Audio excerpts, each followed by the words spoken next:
happens when you teach a coworker how to drive a front end. Who's a big boy? I'm a big boy. Who's a great big boy? I'm a great big boy. A big boy. Oh, well, pardon me, Mr. Perfect. I guess I forgot that you never ever make a mistake. Now, there's no need to take the main roads. I know a shortcut. There we are.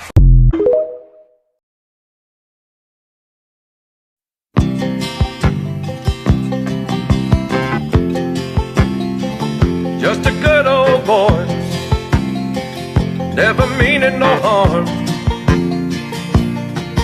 Beats all you never saw, been in trouble with the law since the day they was born. Straightening the curves, flattening the hills. Mexicans, be careful, because we have rednecks too. We do, and they sound exactly like the white ones. You guys are all quiet, huh? You don't believe me? Watch this. White redneck. I'll tell you what. Mexican redneck. ¿Sabes qué, güey?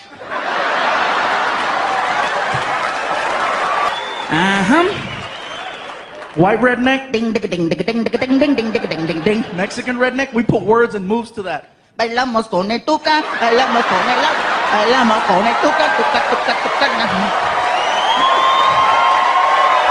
Ahoy!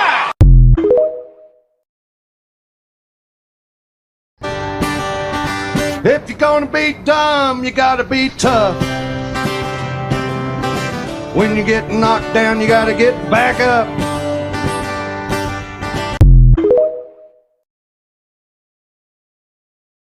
In Texas, I want my chickens to have the same rights my guns do. They don't need to be registered, and no one, including myself, knows exactly how many I have.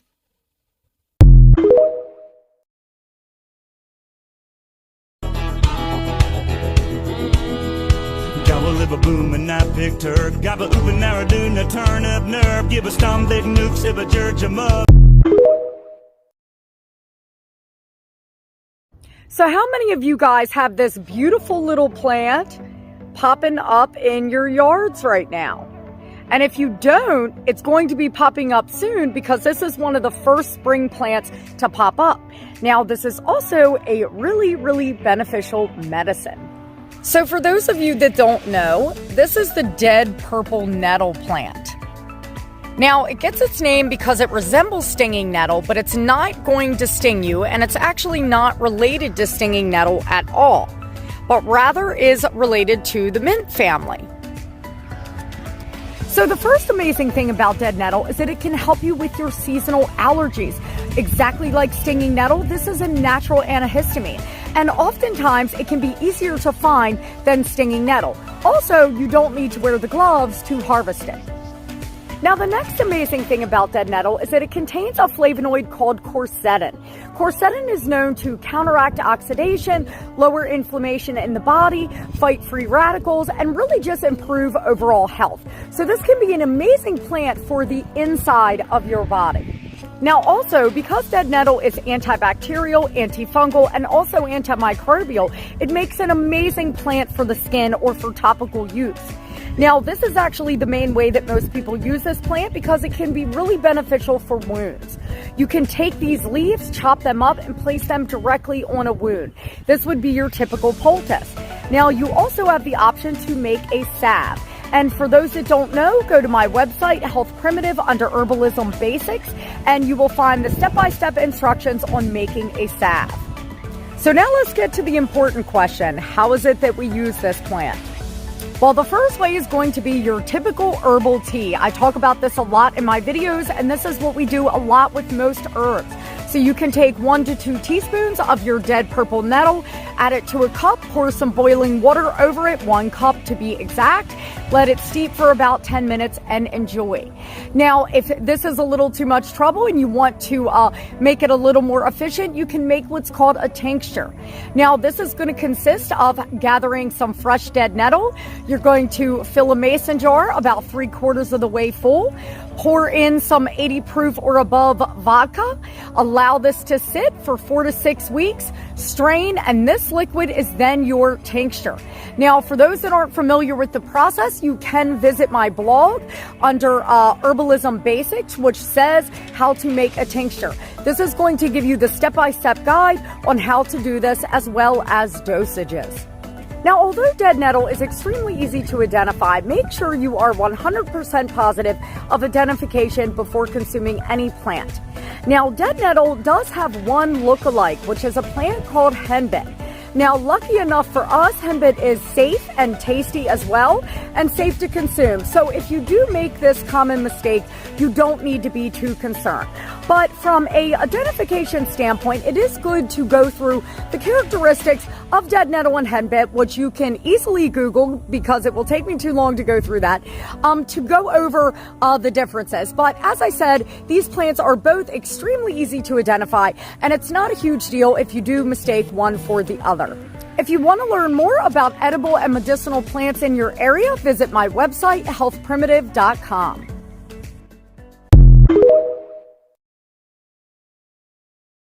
Ooh, she mine, ooh, girl, bump and grind. Ooh, she mine, ooh, girl, bump a line. Angelina, lips like Angelina, like Selena, ass shaped like Selena.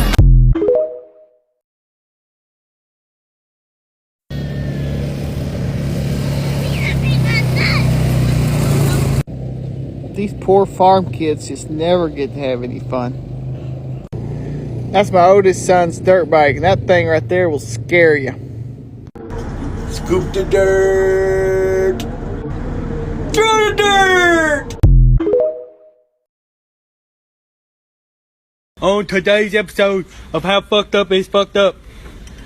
That's fucked up. Good morning. If you got a minute, have a seat. Let me talk to you. I'll tell you a little story real quick. Back when I was a boy, my old man would load us up on Saturday mornings, much like today. Much earlier than this. He'd load us up in the truck and we'd haul on down to the Quickway and we'd stop in there and we'd get us a little honey bun and a couple yoo-hoos. He'd always get him a bag of that white cheddar popcorn. I'd grab me some Funyuns or something, but something about him old man, and I find myself liking it now too. That old white cheddar popcorn is good. But anyhow, he'd grab his popcorn and I'd normally get me some Funyuns and a yoo-hoo and honey bun or something, and we'd head on out to Sandy Creek. So the thing about Sandy Creek is most locals know is when the fish are biting at Sandy Creek, so are the flies. Only thing about that is my old man was allergic to the flies, and yellow flies don't even play. They'll tear anybody up, let alone you be allergic to them. So we'd get down there, we'd get out there and we'd get to fishing and we'd have us a bucket full just about every time. But every time we'd leave there, my old man's hands would be all swollen and red and itchy and irritated, and sometimes they'd be more than red, they'd be purple. I asked him one time, I said, Dad, why do we always come here and go fishing? If you're allergic to the flies and you know you're going to get bit by the flies. He said, well, you got a bucket full of fish? Yes, sir. Did you have a good time? Yes, sir. He said, well, son, I'm going to tell you something. Sometimes if you want to get where you want to go in life, you want to do the things you want to do, you want to enjoy the things you want to enjoy, there's going to be some moments where it may hurt a little bit. Maybe a little uncomfortable or irritating sometimes. But in the end, it's worth it. I just kind of sat there and I thought, damn, Dad, you did all this. You sitting over there itching and swole up just to catch some fish. Now, it took me a long time.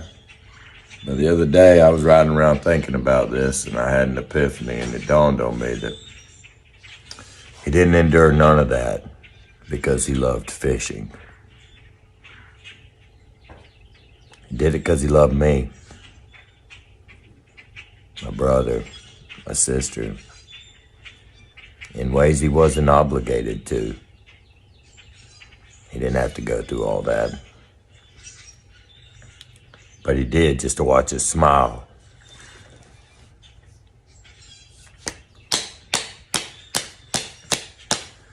So just remember, next time life gets a little uncomfortable or aggravating for you,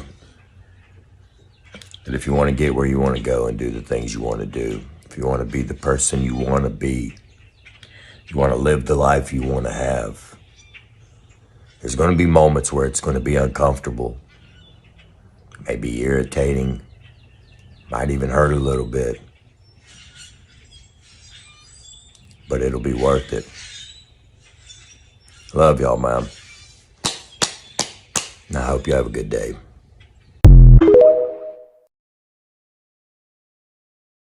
Okay, so I'm gonna add a little pressure now, sir. It's alright, it's perfectly natural. That was you. Yeah, I know, but it's still perfectly natural.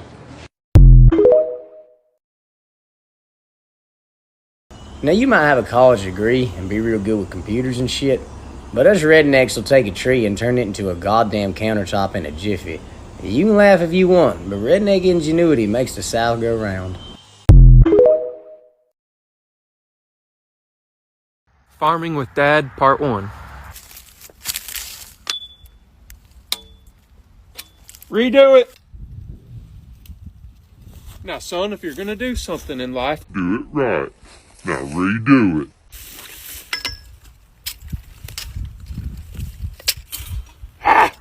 redo it! Farming with Dad, Part 2. Hey! Shut it off! You're in my way. Move out of my way. Just stand there. Get over here and help me. See that tractor, boy? Your grandpa worked his whole life for that. Go ahead. Pick up on it. Son, this wire's still laying on the ground. Let's go. Pick up on it. Is it getting close yet? What are you doing down there? Come on, pick up on it. Come on, let's go. Wow. Don't make me go Carhartt on you. If you know what I mean, they don't care if I stick this boot up in you.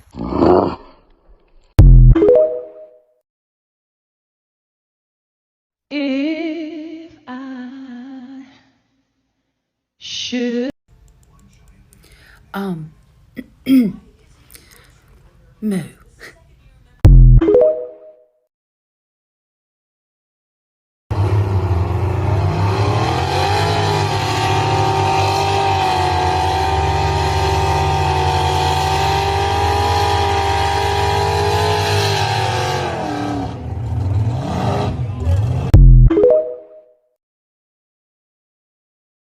Eat a 2-week-old unrefrigerated pie. Drive Life is a movie, bull riding in boots. Cowboy hat from Gucci, Wrangler on my booty. Can't nobody tell me nothing. You can't tell me nothing. Can't nobody tell me nothing. 6 a.m. and I've been watching you sleep. Woo! Y'all gon' make me lose my mind. Up in here, up in here. Y'all gon' make me go all out. Up in here, up in here.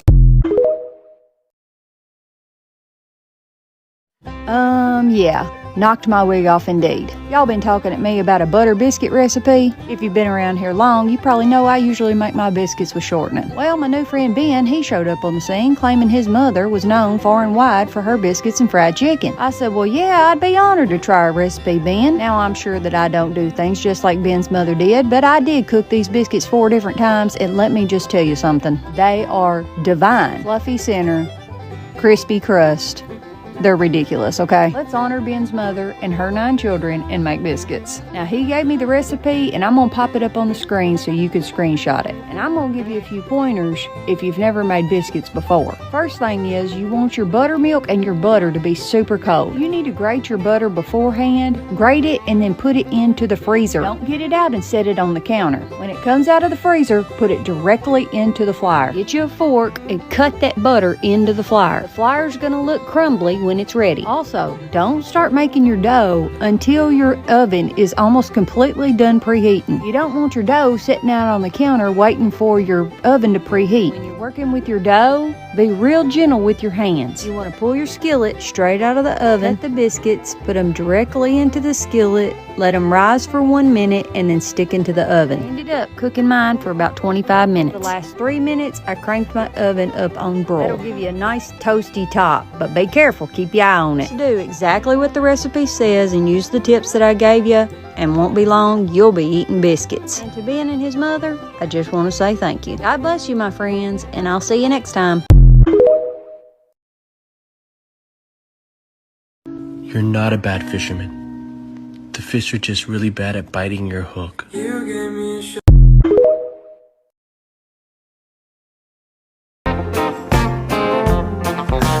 I don't need the laws of man to tell me what I ought to do. He reached down and touched my hand and gave me quite a talking to. Gave it to me strict in charge, something simple I could ponder.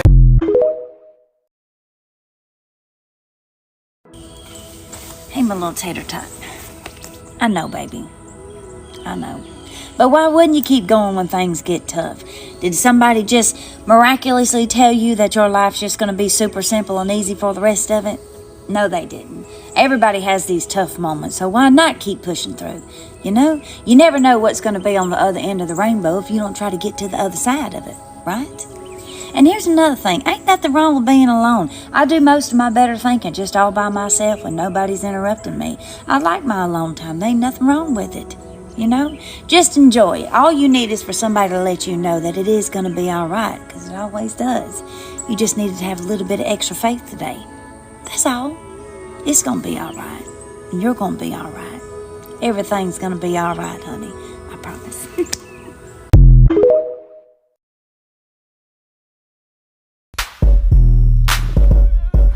I woke up from the nap to get things done, but you know what I did instead? I took another nap. It was a very good nap. That email, I took a nap. Zoom call, I took a nap. What about your lunch plan? I took a nap. House chores, I took a nap.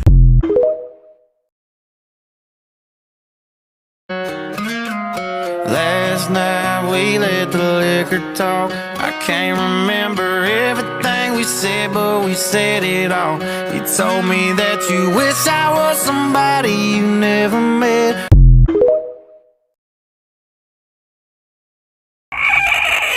Let's see what King does. Help is on the way, dear! Mrs. Doubtfire! Help is on the way!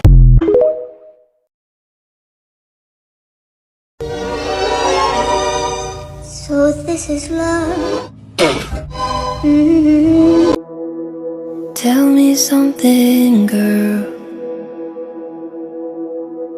Are you happy in this modern world? Or do you need more? Is there something else you're searching for? I wasn't super paying attention to what you just said that we'll be doing, but I will give 110%. As soon as you repeat yourself in a more interesting way. T-A-F-F-R. That spells Tafur. And it stands for... That's a Ford fucking Ranger! Filled with all the strength I find. Did you see what he did for her? At the peak of her fear, he was her peace. He was there to comfort her. When your woman has anxiety or is scared, don't tell her to calm down. Be the calm for her. If you do what that man did for his woman, I guarantee you, your woman will love you for it. Be her peace. Be her safe place. And when she has anxiety or stress or fear, she'll know that she can come to you and that you'll be her rock. Do that for your woman. It's not rocket science. Just love her. Eat a 2-week-old unrefrigerated pie. Dumb ways to die. Might even cut my hair and change my name. Cause we all just wanna be big rock stars and living in top houses, driving 15 cars. The girls come easy and the drugs come cheap. Well, I'll stay skinny cause we just won't eat. I'm at the age where my mind still thinks I'm 29, my humor suggests that I'm 12 years old, and my body keeps asking me if we've died and gone to hell.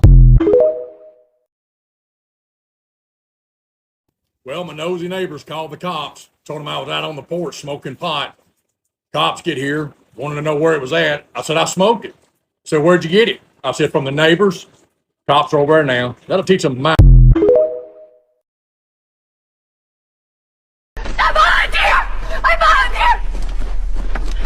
I volunteer as tribute.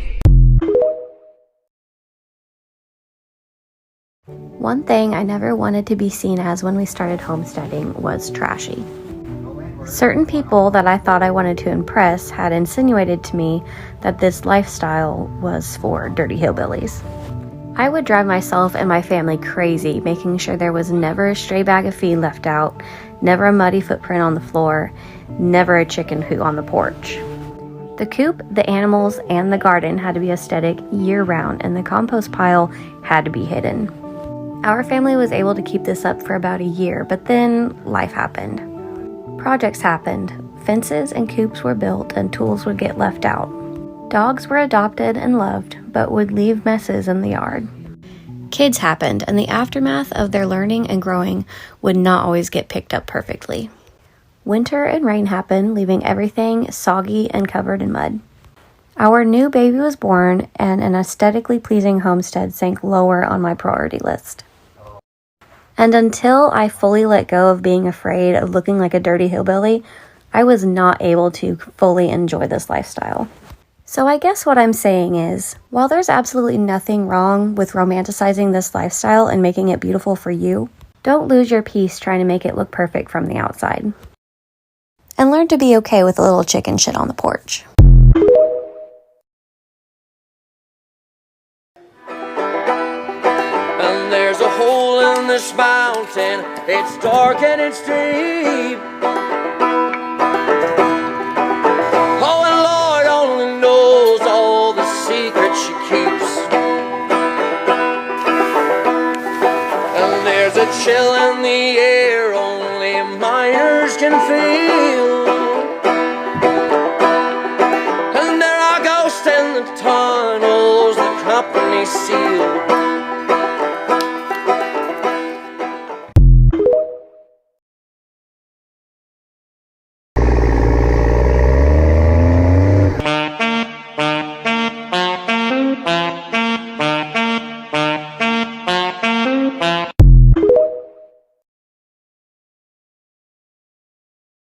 Yeah, I'm gonna need a full send over here in Missouri.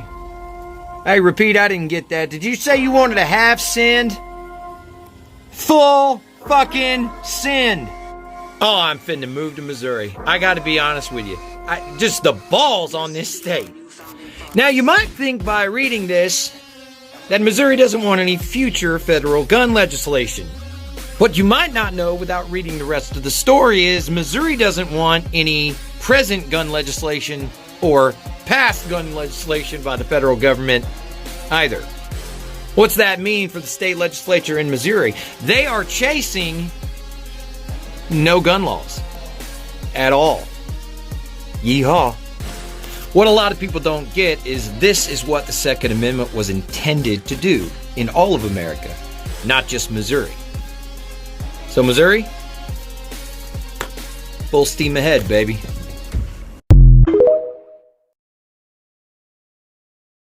My name, 'cause we all just wanna be big rock stars and live in hilltop houses.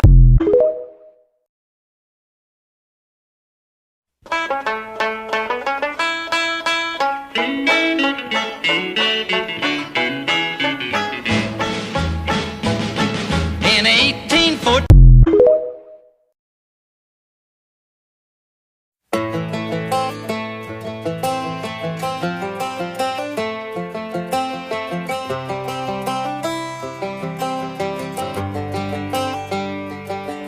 It's the guts and it's the glory. 100 stripes, 100 stories. It's the Pledge of Allegiance on the 4th of July. It's them handwritten letters from home. It's them sleepless nights alone. It's his newborn baby he left with his wife. Mr. Red, White, and Blue.